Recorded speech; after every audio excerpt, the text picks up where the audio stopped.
Hi there, welcome to my YouTube channel. Sorry for last week, I ran out of time. At the moment I am working on an order and I will have a dealer's den stand also to prepare, so I prefer to warn you that that I may have to cut back to one video every 2 weeks instead of every week. I'll try, but I cannot promise one video every week. So this week we are going to sort of have a quick look at a few things you need to think about before getting a fursuit. Just some positive things that you can think about, but then there's also all these other things, maybe not exactly negative, but things you need to take into account anyway, before getting that suit, before investing all that money in a suit. So, as I just said, investing money. Yes, it's a cost. Fursuits are expensive, and so obviously you need to be sure that you do have that money.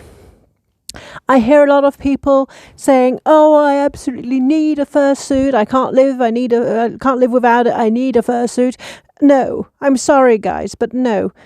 You do not need a fursuit. It's an amazing thing to have a fursuit, but you do not need it. This is not a life necessity. You need to pay your bills, anything, mortgages, rents, bills, so much stuff, just your food as well, studies and everything. That's so much more important.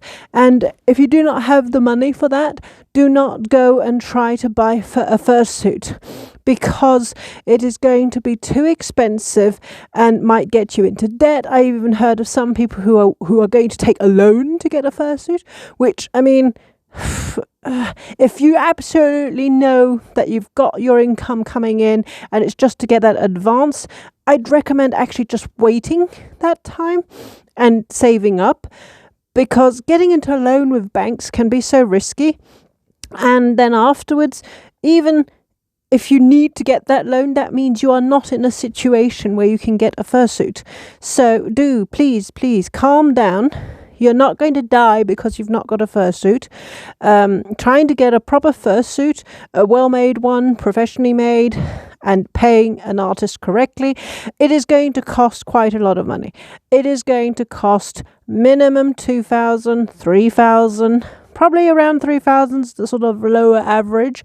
But then afterwards, you'll also have so many other suits and makers who will be much more expensive, because either they are more advanced or they have a style that's particularly unique. So it's a lot of money. So do not get yourself into financial difficulties for a fursuit. That's the first thing. Obviously, some people get multiple fursuits as well. You might have multiple characters, and yes, you might have to just choose only one character as a fursuit because financially it's not possible. But don't get sucked in, guys. Don't get sucked in, because it goes very quickly.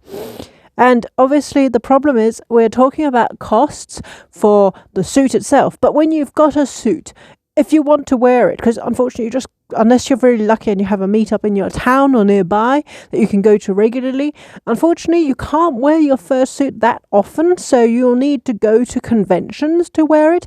Out in public is not always accepted, so you will have to go to conventions, which cost a lot of money as well. By the time you pay the entrance fee, the hotel, any extra food that you need, then obviously if you want to buy souvenirs and stuff, that's fine as well, but it all adds up very quickly and can very quickly come to, plus the traveling, come to about 700, 800 euros, if not maybe even more in some cases with the more expensive hotels. Traveling. I've just mentioned traveling. This is going to be another expensive point. Remember, this is a big suit. When you've got a full suit, I've got a digigrade and quite a large head with my large ears and horns and stuff. It takes up so much room. You'll have to get an extra bag if you are flying, for example. If you can go by car, that is awesome. It will take up a lot of room. You have to take that into account anyway. But if you go by plane, which unfortunately for a lot of them, they're not right next door, so you generally might have to fly. And in that case, you have to pay for extra baggage. I am only just sort of going on my first trip with Firi in a few weeks, actually, to England. And I am terrified of traveling with Firi in the plane. I've got an extra bag for Firi. I'm terrified of losing it. That's the other point. I am really worried about losing Firi in a plane somewhere. That Firi disappears and decides to head off to, I don't know, Tahiti. But no, jokes aside, that is an extra cost. Economy seats, for example, can cost. I mean, for me to go to the UK on a normal price, if I plan in advance and stuff, I can get tickets from 40 to 60 euros. But with Firi and the extra bag, it definitely doubles, if not even worse sometimes. On some airlines, it can go up to like 100 euros extra for that extra bag of yours. So do take that into account. These are all extra costs on top of after you've bought your suit, on top of your suit originally. Obviously, suits take space. So you need to be able to store them. Storage, where are you going to put them? How are you going to store them? I'm not very careful with Firi. Poor Firi is managing. But yeah, it's better to have a nice area where you can store them, ventilated. Obviously, you don't want too much light on the fur. If they're going to just sit there, you don't want to be sitting in the sunlight somewhere. You've got to have them stored somewhere safe, dry. So you have to have that, especially if you have multiple suits. That's always going to be quite complicated. So this is all about maintenance, you see, storage, and so let's go to maintenance as well. The issue with fursuits is that they need relatively high maintenance once you have worn them. When you wear a fursuit, you get very hot and sweaty and sticky in your suit, and you don't want your suit to stay sticky or grimy or get a bad smell. So you need to clean your suit. Cleaning your suit can be quite a long process. If you have to hand wash, it's even worse because that will take a lot of work to clean it out properly. If you have a suit that goes in the machine, I try to make my suits with fur that goes in the washing machine. I think it's so much easier, and even that takes a lot of time. A suit needs to dry as quickly as possible, but you cannot heat a suit. You cannot use a dryer or anything like that.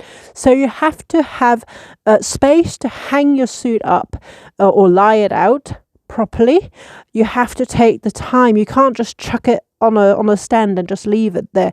You need to first get it out of the machine. It'll look all crinkly and weird. You've got to brush it out properly at least once before setting it up to dry. Then whilst it's drying, you have to brush again. I'd recommend it, brushing again. And then once it's dry, brush again. But in the meantime, whilst it's drying, you have to turn it over. Make sure everywhere dries properly. You do not want your fur to get to stay damp any longer than it has to. And you do not want any dampness to stay anywhere in all the foam you might have, although I think the body part generally doesn't have foam.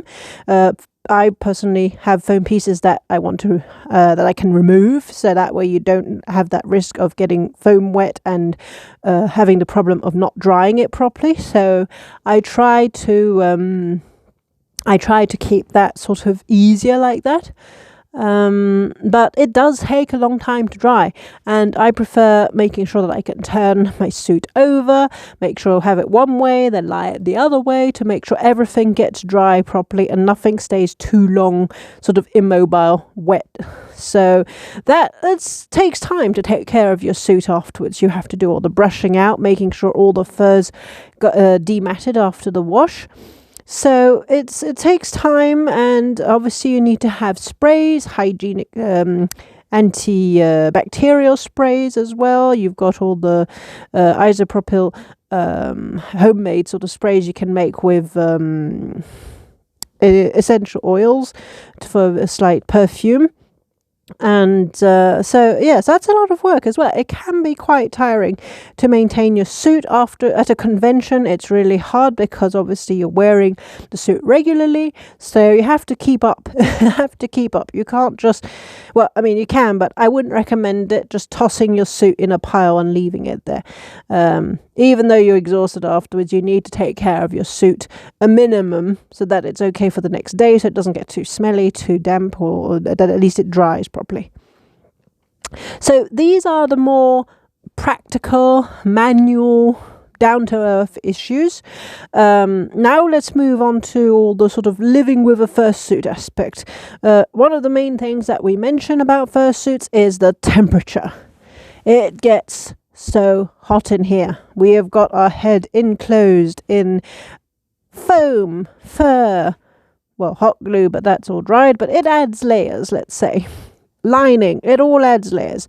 And obviously that's going to be complicated for some people. If you have any problems like asthma or what's the other... oh my god, I've forgotten, sorry. If you are claustrophobic, you have to watch out with wearing a suit. A fursuit might not be for you if you are of the claustrophobic kind. You are enclosed in this head and with very little air, so do watch out. Fursuits are beautiful, but if you have problems with claustrophobia or hate having stuff touching you too much, it's hard. It's very hard to live with. So don't forget that. Don't just think about the beauty. Yes, fursuits are beautiful, but don't forget that. So heat obviously causes many issues. You can get overheating, you can get fatigue as well. Whilst fursuiting, your body is using up a lot more energy trying to cool you down. It's more tiring. You have got a suit on you. So I think the last suit I sent, well, that one did have wings as well, I think it was 6.8 kilos or something like that when I shipped it. So it does weigh a certain amount. You're holding up all this weight on you. Firi isn't as heavy as that because I don't have the wing structure or anything. At the moment I've just got little wings. But I will be upgrading to bigger wings at some point. But yes, that will be extra weight as well. There's going to obviously be the problem of it being a fur suit. Fur. Although we brush it, although we take care to sort of brush the fur out before we put it on, we will always have fur floating around everywhere. When I take the suit off, inside my my Under Armour sort of equivalent top has got fur on it. We get fur inside the mouthpieces, so we have it near our mouth. And sometimes you get those whiskers that go in your eyes or your nose or your mouth, and that can also be quite disagreeable. So you have to be aware that that's going to be an issue as well. So if you have like allergies to pets, and just even when you're without allergies, it can be an irritant. So depending on how sensitive you are to that sort of thing, it's something to watch out for, because you will get fur everywhere. It's not as bad as when you are a fursuit maker and there's literally just fur everywhere in wherever you go, but it's still there. Obviously here the other issue we have with fursuits with this is we've got a slight lack of dexterity. We can move our paws about a bit, but it's not the easiest thing to go and grab little things. That's obviously going to be another thing.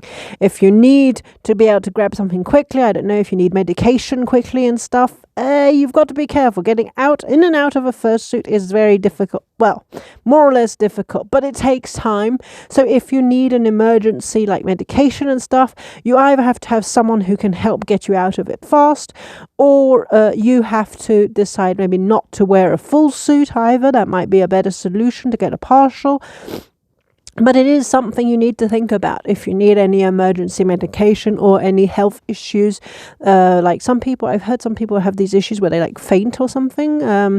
Not because they're just fainting, just I think it's some, I can't remember, I don't know what it is, but there's some illness where apparently they go faint very easily, very quickly. So something like that, for example, not a good idea to wear a fursuit because nobody can tell how you're doing. So things like that. Obviously, the visibility, as I've always said, do watch out with fursuits.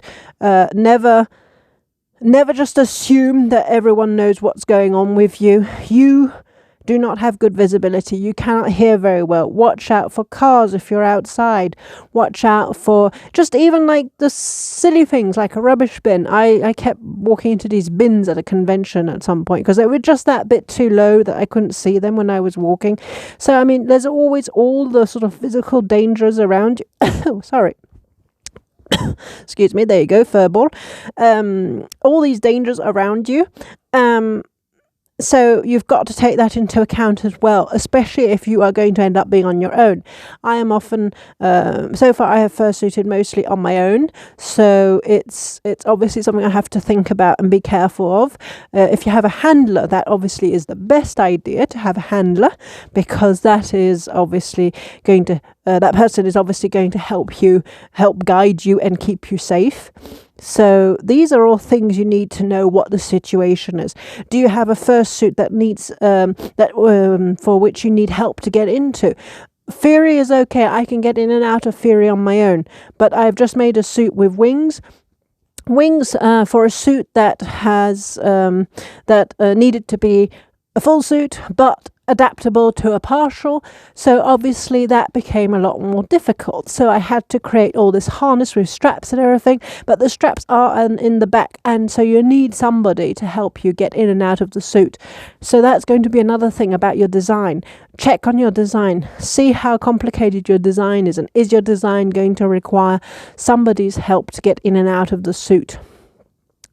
That will obviously be something also to think about when, especially at conventions. When it's a one-off thing, it's bad enough, but when it's conventions, when you're going to be there for several days, getting in and out of suit, it takes time. It takes time. If I really want to get suited up properly, do everything properly, I take just about like nearly 20 minutes. I can take 15. I did manage just a bit over 10 once when I was really, really hurrying, but it was difficult, and I also forgot to attach my wings properly. So that was a bit annoying. So I'd say at best 15 minutes. Generally on average, I'm at 20 minutes. And after the convention, or after the end of your day, after your moment of suiting, I feel like I'm going to die. So I probably take 30-40 minutes to get out. Now, maybe it's not that bad, but it certainly feels like it. It certainly feels hard, a lot harder to get out of your suit rather than getting into it at the beginning. So that's also something else you have to think about. Same thing, always stay safe, but don't dehydrate, don't overheat. Watch out for those signals. If you start getting a headache, feeling dizzy, any of those. Just a quick note I forgot to mention when taking care of your suit, when I said about the drying and not getting your suit anywhere near heat, that's the same. No heat. Whether you're washing it, never put it in a dryer. Fursuits are made of synthetic fur, which is plastic, so anything like that can melt. Also, when you're washing your fursuit head, watch out for the eyes. You've got some parts like eyes, or those who have electronics. Obviously, you have to be careful not to get them wet. Obviously, depending how your eyes have been made, you have to ask your maker. In this case, the eyes sometimes can have just a normal paint, and maybe just some water wouldn't bother them. But sometimes if you start putting like the isopropyl, that's obviously a lot more aggressive on inks and stuff. So be careful with your eyes when spritzing your suit. Back to the sort of the awareness that you have of what's around you. You have to also be aware of the people around you. I think I did mention it in another video before.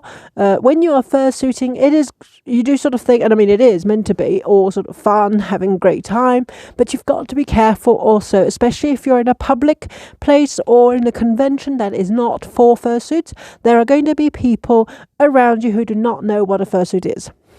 There's going to be people who will have negative stereotypes about fursuits and might not be friendly towards you. So you have to be careful of that. You have people who just don't know what a fursuit is, and who might have pets who are going to be afraid of you as well, because pets do not understand what you are. Little children can be afraid of you as well. So don't just assume that everyone adores fursuits, everyone knows what a fursuit is. You can have handicapped people, even adults as well. If they've got a handicap, they might not understand what you are. They might be afraid as well. You do not know that. So always be aware of the people around you. Don't just go crazy and hug everybody and stuff. Always be aware of what people prefer, how people react to you and what they'd prefer to do. Obviously, they have to do the same as well. As we often know as fursuiters, we often know that some people don't take much care when they come up and start patting you, hugging you and everything, and you might not, if somebody's not okay with that, it's always a bit difficult. That's why you need a handler to help guide people. As I said, you got to watch out. I mean, for some people, I remember came up to me like, "Oh, you're so cute and soft," and it's like, I'm a girl. Get your paws away, back off. So it's obviously, you've got to be aware of that sort of side of the interaction with people and how they're going to react to you as well. I think that's going to be a lot of the issues you might have of fursuiting. Obviously, to me, fursuiting, I mean, it's a form of entertainment, whether it's entertaining others or even just an entertainment for yourself, because it's just like, it's fun. It's fun to be in a suit. It's fun to have this other character of yours. And so... yeah, do have fun. It's a great thing to have a fursuit, but do take these steps, these points into account, because some people just don't even think about it. Just some people don't realize some things. And I know I've had 1 or 2 people who've come up to me, asked for a price on the fursuit, just an average price. And they've been like, and I've said, for example, for a head, it was like 700, 800 euros. They were just really shocked and they have no idea what it should cost. And you have to think of all the work that's put into it for a fursuit. So, as I said, fursuits are going to be very expensive. So that too, you get people get approached by people who just have no idea what we are, what it is, what the work is like. So it's always awesome to show new people and get new people to discover what furries are, and I love it. And so obviously this is my whole world now. I personally just love going to the conventions and meetups, and I can't wait to all the Southampton lot. If you're watching this, I just can't wait to see you guys next. Not next month. I was going to say next month. Nearly a month's time. Less than a month. I can't wait. I'm so excited to see you guys. And I'll also be popping into London Furs as well on the 18th, and Southampton on the 25th, I think. So I just can't wait. But I'm so worried about flying with Firi. I'm just terrified of losing Firi in the plane. I've got separation anxiety even with just my normal luggage. So even with my normal luggage, I'm like, I don't like seeing my suitcase going away, leaving me. So it's going to be a bit nerve-wracking with Firi. But anyway, I just can't wait for that, and I can't wait to go to Verizon. It's so exciting, and especially this time I've got a Dealers Den stand in Verizon, so a lot to do, a lot to prepare. It's really awesome, so can't wait. I'll let you go. Think about it. Get a fursuit. Check in with me or any other makers for prices, quotes. We're always happy to see your projects, your reference sheets that you have, and see who can make you a suit once you've made sure that you are okay with all these points. Have a great time then, and I'll see you next week, or as I said, I can't promise every week. I hope next week, but it might have to be the week after. Okay then, I'll see you then. Bye! Oh, did you guys see? I've done Firi's eyes. I've redone new eyes for Firi. I've done new eyes, much bigger, so I can see. I can definitely see a lot better. Obviously, still limited visibility, but I can still see much better than before. So I'm hoping that this will make things easier. I'll see you then. Bye.